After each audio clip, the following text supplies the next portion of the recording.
13h30, Crime Story, les rendez-vous d'Alfred Hitchcock racontés par Serge Sauvian. Aujourd'hui, passionnément coupable d'Alex Austin.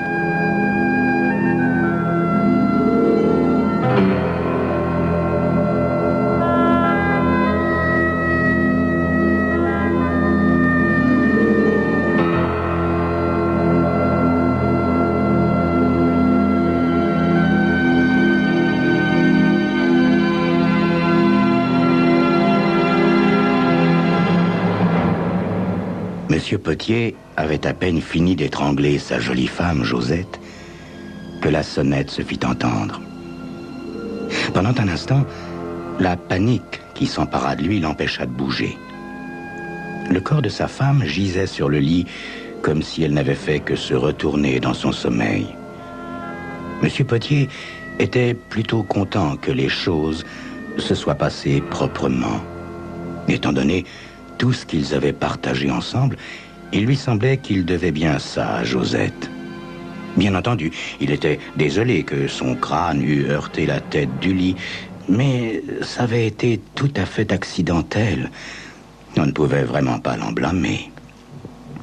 Monsieur Potier se pencha au-dessus du corps de sa femme et s'apprêtait à écouter son cœur pour être bien sûr qu'elle était morte, mais la sonnette retentit une nouvelle fois, 3 longs coups appuyés. Il se redressa avec un soupir d'irritation, sortit de la chambre à coucher et referma silencieusement derrière lui, comme si sa femme n'était qu'endormie et qu'il ne voulait pas qu'on la réveille. Bien entendu, elle était morte, mais il pensait qu'il eût été plus sage de s'en assurer vraiment. Dans le salon, Monsieur Potier retira les gants de cuir noir qu'il avait achetés spécialement pour cette occasion. Il ouvrit le tiroir du buffet en acajou et y plaça les gants, les repoussant le plus loin possible vers le fond du tiroir. La sonnette retentit de nouveau. Il fallait maintenant qu'il aille voir qui était là. De toute façon, se dit-il, son visiteur, quel qu'il fût, lui fournirait un excellent alibi. En effet, bon nombre d'amis ou de voisins pouvait certifier que sa femme se rendait seule au cinéma au moins une fois par semaine, alors qu'il restait, lui, à la maison avec un livre ou une grille de mots croisés. Monsieur Potier n'aimait pas le cinéma. Il allait maintenant pouvoir s'entretenir avec son visiteur. Il lui dirait que sa femme était au cinéma et que lui-même était sur le point d'aller se promener. Alors, ils pourraient sortir tous les deux, son visiteur et lui, dans la nuit chaude, et son alibi serait tout simplement parfait. Monsieur Potier se regarda dans la grande glace de l'entrée. Tout était en ordre. Il esquissa un sourire et ouvrit la porte. Son visiteur passa devant lui sans un mot et entra dans le salon. Monsieur Potier referma lentement la porte. Parmi tous les gens susceptibles de venir le voir ce soir-là, il trouvait vraiment amusant de se trouver en présence de Robert Vanier, précisément. « Je suis un peu saoul ce soir, Henri », dit Vanier en s'asseyant dans le fauteuil en cuir noir que Monsieur Potier considérait comme son fauteuil réservé. « Je fête un événement, et dans un cas pareil, un homme peut se saouler autant que bon lui semble. Pas vrai, Henri ? Hein ? » Monsieur Potier s'assit lentement sur le divan face à Robert. « Et que fais-tu exactement, Robert ? » Ah, il faut que je le dise aussi à Josette, dit Robert. En fait, c'est à elle que je suis venu le dire. Je voulais qu'elle soit la première à l'apprendre. Je sais que c'est contre tes principes qu'un homme se saoule, Henri. Mais t'aurais pas un peu de cognac pour un gars en train de fêter quelque chose d'important, hein, Henri ? Josette est allée au cinéma, dit Monsieur Potier. Elle ne rentrera pas avant un certain temps. Au cinéma ?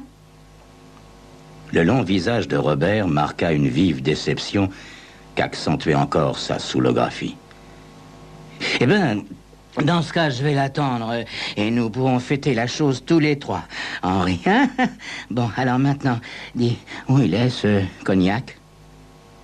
Il se pencha légèrement en avant dans le fauteuil profond, reposa les avant-bras sur ses genoux et laissa flotter un vague sourire sur ses lèvres minces.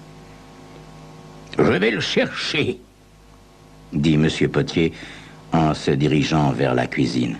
« On va faire la fête, Henri !» cria Robert.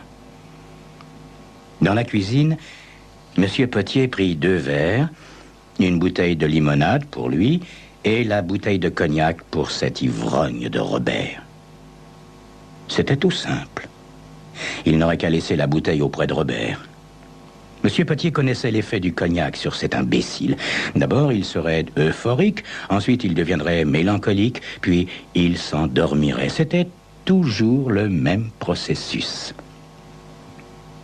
Josette avait toujours trouvé des excuses à cette conduite insensée en prétendant que Robert n'était qu'un enfant. Monsieur Potier avait trouvé amusant d'être capable de partager avec elle cette opinion au sujet de Robert. Ensuite, il avait compris à quel point il s'était montré stupide, et pendant des années. Mais pour l'heure, il avait mis un point final à leur petit jeu. Il ne passerait plus jamais de soirée solitaire à imaginer sa femme dans les bras d'un autre, dans les bras de l'autre, dans les bras de Robert. Monsieur Potier apporta donc les verres et les bouteilles dans le salon. Il posa la bouteille de cognac et un verre sur la table près du fauteuil de Robert. Enfin, près de son fauteuil dans lequel Robert était vautré. Celui-ci se servit aussitôt et très généreusement. À cette chère Josette et à l'amour qu'elle nous a apporté à tous les deux dans notre vie. Monsieur Potier dut contracter tous les muscles de son corps afin de se dominer. Lentement, il leva son verre pour porter le toast. Est-ce pour cela que Robert s'était saoulé? Pour trouver le courage de lui annoncer qu'il avait l'intention de partir avec Josette? Est-ce donc cela qu'ils avaient projeté, Josette et lui? Les monstres. Robert venait de franchir la quarantaine. Il était beau garçon, célibataire, donnait l'impression d'être très heureux et ne comptait plus ses conquêtes féminines. Mais, quel que soit le nombre de femmes qu'il mène à sa guise, un homme se lasse de vivre seul. Tôt ou tard, cet homme décide de se fixer une fois pour toutes. Il se pouvait que Robert eût finalement pris cette décision, mais il n'avait pas choisi le bon numéro. Incontestablement, il avait jeté son dévolu sur la femme qu'il ne fallait pas, parce qu'elle était étendue sur le lit, aussi morte qu'on puisse l'être. Robert vida son verre et s'en versa un autre. Ce ne serait plus très long maintenant. Encore un verre ou deux. Déjà, il en était au stade de la mélancolie. Monsieur Potier se dit que ce qu'il allait faire ne serait que justice. C'était lui qui avait refermé ses doigts autour de la gorge de sa femme, mais en réalité, c'était Robert qui l'avait assassiné.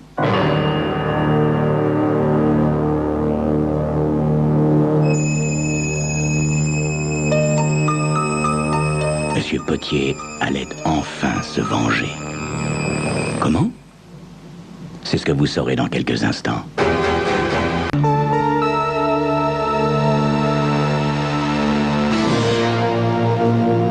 Tu vois, Henri, dit Robert, tu ne peux pas savoir à quel point un homme peut se sentir seul. Je veux dire, lorsqu'il vit seul, aucune présence quand il rentre le soir chez lui. Il se tut en s'apercevant que son verre était vide. Lentement, il tendit la main vers la bouteille et remplit le verre, cette fois presque à ras-bord. Monsieur Potier l'observait et attendait. Il n'attachait plus aucune importance à ce que disait Robert. Il avait franchi le seuil de la souffrance. C'était bizarre que le destin joue si totalement son jeu. Robert venait les voir plusieurs fois par semaine. Il s'asseyait et bavardait. Il avait un humour agréable et une certaine honnêteté. Depuis 8 ans, Robert était devenu l'ami intime des Potier. Or, ça n'était que depuis 5 mois que M. Potier avait appris ce qui se passait réellement entre Robert et sa femme. Un de ces soirs où Josette était au cinéma, M. Potier était sorti se promener. Il faisait trop chaud dans l'appartement et il n'avait pas pu aller au-delà de la première page de son livre. Se promenant donc par cette nuit chaude, il avait tout à fait accidentellement vu sa femme et Robert sortir d'un petit bar obscur de l'avenue du Général de Gaulle. Tous deux riaient. Josette avait passé son bras sous celui de Robert et ils étaient partis ensemble dans la direction de l'appartement de Robert.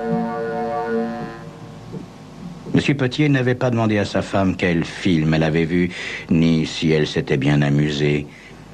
Il était bien décidé à ne lui montrer en aucune façon qu'il était au courant de sa trahison. Cela continua ainsi, mois après mois. Par 2 fois, M. Potier revit sa femme avec Robert, car chaque fois que Josette allait au cinéma, il se trouvait trop agité pour rester assis avec son livre ou sa grille de mots croisés, et il marchait des heures, et bien qu'il les ait vus, il était tout à fait sûr de ne pas avoir été vu.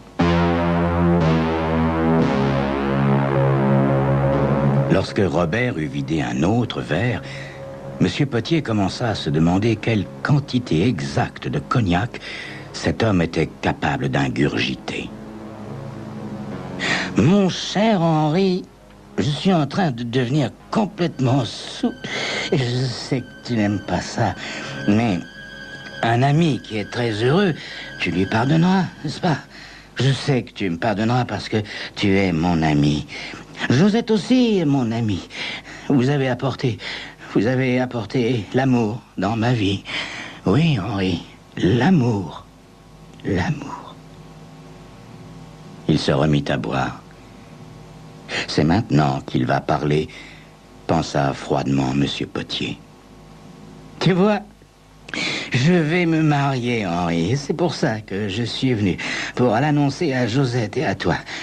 Alors, tu ne me félicites pas? Je t'ai dit que j'allais me marier, Henri. Oh, Henri, t'es en colère parce que je me saoule. Mais je veux pas que tu sois en colère, Henri.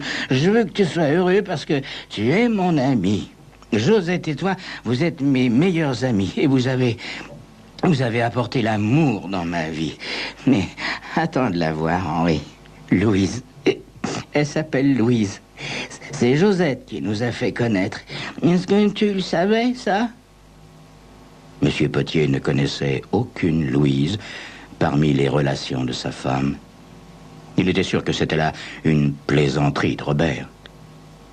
C'est même Josette qui a empêché Louise de me quitter comme toutes les autres, oui? Elle a dit à Louise comment il fallait manœuvrer un vieux célibataire comme moi. À ce moment-là, Robert s'interrompit.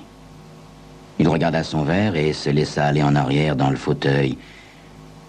Lentement, il ferma les yeux et se laissa sombrer dans le sommeil.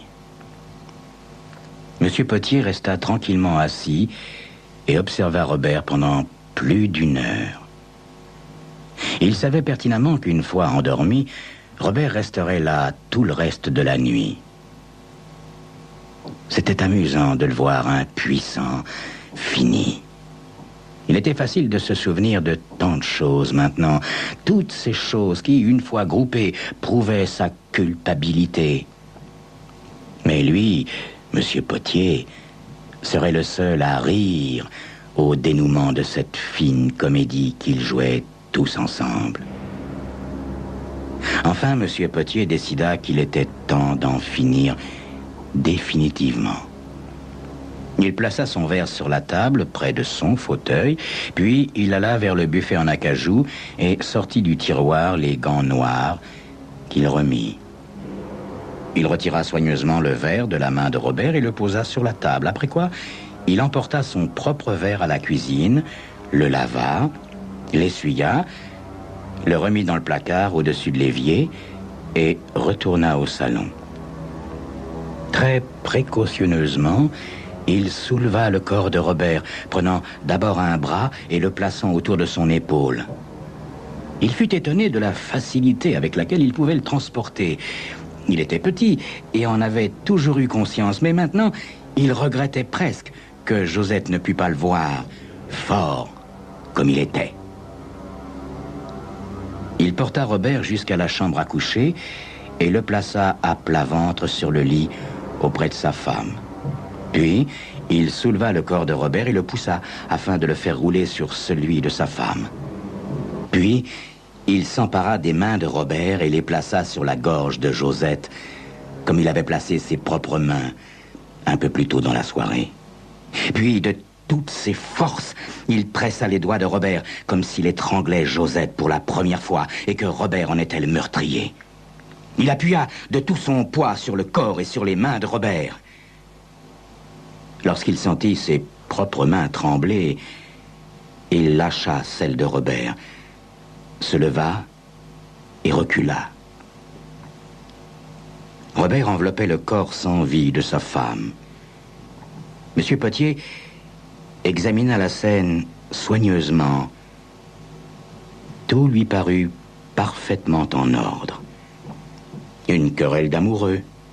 Robert, saoul, assassinant l'objet de sa flamme et continuant de se saouler pour tout oublier. C'est ainsi que, très naturellement, on reconstituerait les faits. Ayant retiré ses gants, M. Potier retourna dans le salon pour les replacer dans le tiroir du buffet. Il aurait tout le temps de s'en débarrasser le lendemain ou les jours suivants. La police ne songerait même pas à fouiller la maison. L'affaire était trop claire. Et les gants, après tout, n'étaient que des gants d'hiver tout à fait ordinaires. M. Potier se dirigea vers le placard de l'entrée. Il prit sa veste et l'enfila. Il réajusta sa cravate devant le miroir et remarqua, non sans fierté, qu'il paraissait calme, très calme. Il boutonna sa veste, puis il ouvrit la porte et imprima fermement ses doigts sur le bouton extérieur afin d'être bien sûr que ses empreintes recouvriraient celles de Robert. Cela fait, il claqua bruyamment la porte de façon que le bruit se répandit dans tout le couloir. Il attendit un moment, puis appela d'une voix très naturelle. « Josette! Josette! Tu es rentrée, ma grande !»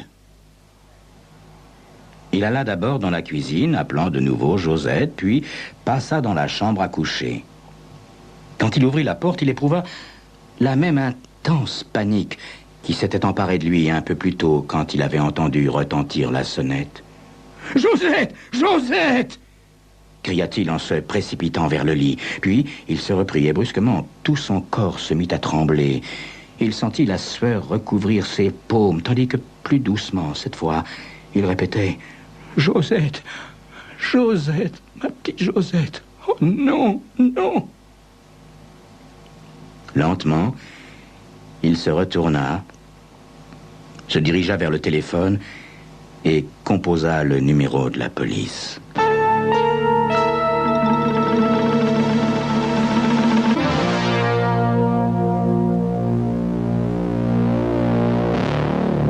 Quand la police arriva, M. Potier était toujours hébété. « Monsieur Potier, vous dites que vous êtes rentré chez vous et que vous les avez trouvés comme ça ?» demanda l'inspecteur. M. Potier était assis dans son fauteuil en cuir noir. Il se contenta de hocher la tête sans lever les yeux vers l'homme qui lui avait posé la question. Un autre inspecteur entra et M. Potier l'entendit dire d'une voix calme « Ils sont morts tous les deux !»« Tous les deux ?» M. Potier leva les yeux sur les deux policiers et ils remarquèrent l'expression ahurie de son regard. « Oui, elle a bel et bien été étranglée, » dit le second inspecteur. « Mais il n'y a aucune marque sur le gars. Il était sous, ça c'est sûr, mais il n'y a aucune marque. »« Le médecin légiste fera un rapport, » dit l'inspecteur. « Bon, allez, on y va. J'ai bien peur que vous ne soyez obligé de nous accompagner pour un interrogatoire, monsieur Potier. » « Un interrogatoire, inspecteur ?»« Eh oui. Il y a là-dedans un homme mort avec votre femme, monsieur Potier. Nous ne savons ni quand, ni comment il est mort. » Monsieur Potier s'apprêtait à dire à l'inspecteur que Robert n'était pas mort, qu'il n'était que saoul et endormi, qu'il ne tarderait pas à se réveiller, et qu'alors ce serait une affaire claire et nette, et que justice serait faite. Mais il n'en fit rien. Il ne dit pas un mot. Le rapport du médecin légiste révéla que Robert Vanier était mort d'une crise cardiaque et que sa mort était intervenue au moins 1 heure ou 2 avant que la femme n'eût été étranglée. De plus, la femme avait reçu un assez sale coup sur le crâne qui l'avait assommé et lui avait probablement fait perdre connaissance. Quand on apprit cela à M. Potier, il resta sans réaction. Et lorsqu'on lui annonça qu'il était arrêté pour le meurtre de sa femme, il se contenta de hocher la tête. Puis, levant les yeux, il dit à l'inspecteur: « C'est vraiment drôle, vous savez, monsieur l'inspecteur. Voyez-vous, c'est Robert qui l'a véritablement étranglée. Oh, moi j'avais bien essayé, mais j'aurais dû m'assurer qu'elle était bien morte. C'est Robert qui l'a tuée. Ce sont ses mains qui l'ont étranglée. C'est lui le vrai coupable. C'est pas juste, la vie. C'est pas juste. Quand un homme comme moi, pas beau, pas jeune, pas grand, pas riche, épouse une jolie femme un peu futile comme Josette, il y a toujours un Robert Vanier pour apporter la souffrance et la mort. Non, ce n'est vraiment pas juste.